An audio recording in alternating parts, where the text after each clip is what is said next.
friends. Good morning. It is Wednesday. It's March 10th today.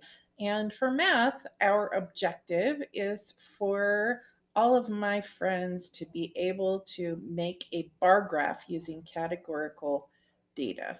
So we've been talking a lot about surveys, which is opinions.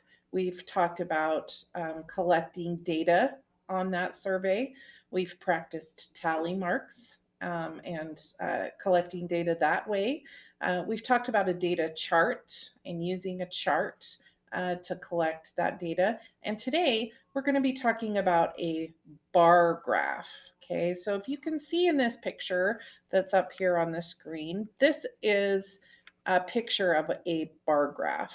Okay, and we're going to look at some different examples of how that works. But as you can see, there's an A, B, C. They just put random letters this way, and then they put 1, 2, 3 up this way. Okay, it's generally typical to put the numbers going up and down, and then over to the side. Each one of these represents something. Okay, so this could be um, uh, for example, this could be apples, oranges, whatnot. Okay, and then the bar graph goes up because this one has up to 2, 1, 2. This one has 1, 2, 3, and this one only has 1. Okay, and I can't see it because it's already blue. That's funny. So um, the reason why we have bar graphs is because a bar graph helps us to see visually very quickly which the winner is. Okay, which one has the most? Well, B has the most because it's the tallest of the bar graphs. Okay. And so we're going to be looking at this, and you're going to be able to create your own bar graph in the worksheet. Okay. So I just wanted to go back. Let's see, we have a data chart, right? This is a little bit different because we're making a bar graph. Let's see, we can't use that one. We did kind of use this chart to kind of count data, and we could make this into a bar graph, okay? By saying, for example, here we have all the boys in the classroom. Here we have all the girls in the classroom. And if we count up how many girls are in the classroom, so this would be 1, 2, 3, 4, and we could even make this one 5, right? We just fill in the days, or sorry, the number. So if we have 4 girls and we have 5 boys, when we fill those in or complete those squares, it makes a chart that's easy to see that there are more boys than there are girls. Okay, so it's a little bit of a comparison. Okay, hey, I'm going to bring over the worksheet right over here so that you guys can take a look at what I'm talking about, that this explains it a little bit better. So they've made a bar graph that's a little bit different because they have separated girls over here and boys over here, but each, the boys and the girls, they both have 2 columns. They have one for oranges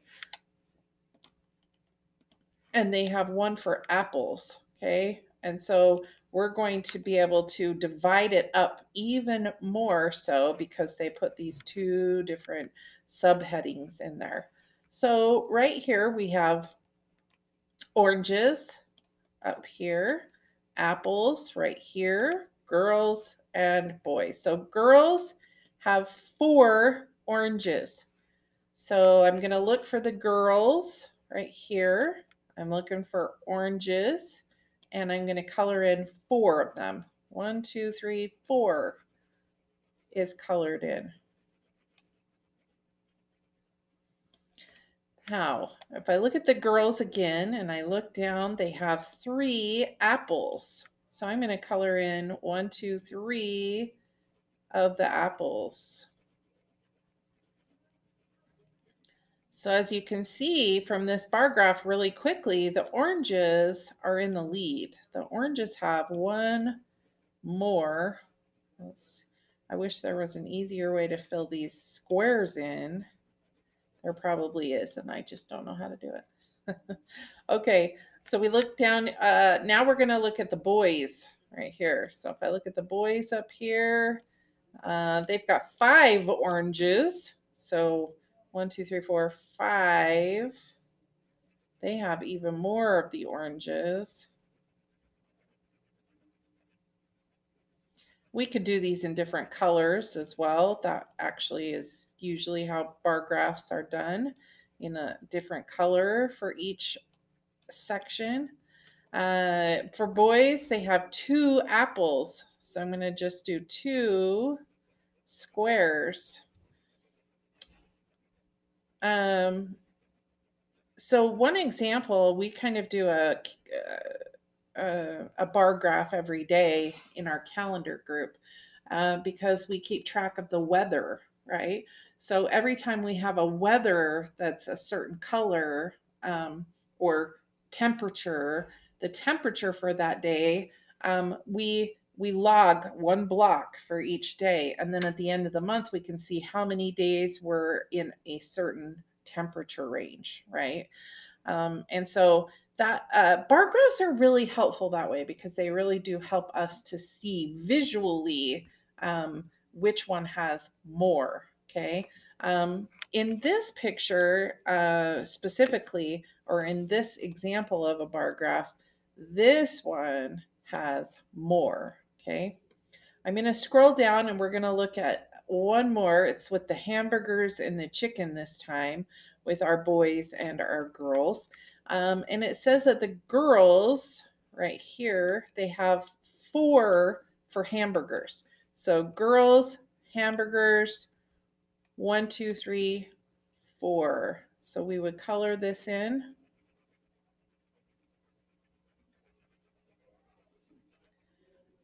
Uh, the girls have 4 hamburger lovers. Now, how many girls liked chicken? It says 3. So we would then color in, let's do a yellow. We would color in yellow up to 3. 1, 2, 3 squares are chicken. So then if we look over here to the boys, we could do, let's do this turquoise color. We have 5 hamburgers. So here's the 5. I could start up here and color in all these squares. So 1, 2, 3, 4, and 5.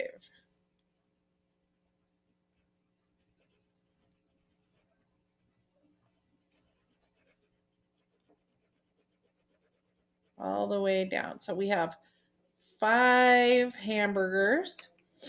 How many chickens? How many boys liked chicken? Let's do a green. Which green should we do? This bright green.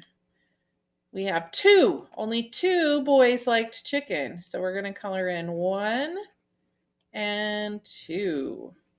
So on this one, you can see I changed the color. It makes it even easier for us to see which one has most, right?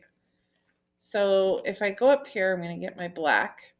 Which one of these has the most? Well, it looks like the hamburgers are the winners for the boys, and the hamburgers are also the winner for the girls. So the girls and the boys both agreed that hamburgers are better than chicken. That's some interesting information right there, isn't it?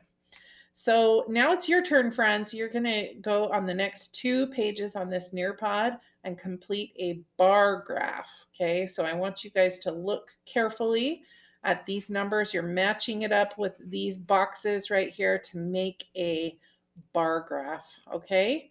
I wish you much luck. I hope you have an awesome Wednesday, and I will talk to you soon. Bye bye.